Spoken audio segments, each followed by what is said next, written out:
टोकरी अॻूणे MPA सरदार सुहेल अनवर ख़ान सियाल जिन जो भाउ सदर PP तालका बाकराणी सरदार तारिक अनवर ख़ान सियाल हाउस अनवराबाद में माण्हुनि जी जाइज़ मसला ॿुधी उन्हनि खे हल करण जी कोशिश कई।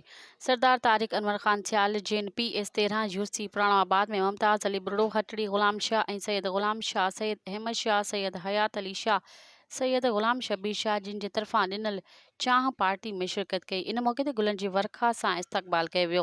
इन मौक़े ते इंजीनियर सरदार तारिक अनवर ख़ान सियाल ॻोठ मुड बाहो में हिसबाणी ऐं वाहूजा भाइरनि सां हटड़ी ग़ुलाम शाह में कल्हुड़ा भाइरनि सां संदनि जे प्यारनि जे विछड़नि ते गहरे ॾुख जो इज़हार कयो ऐं साल सवाब लाइ दुआ घुरी वई।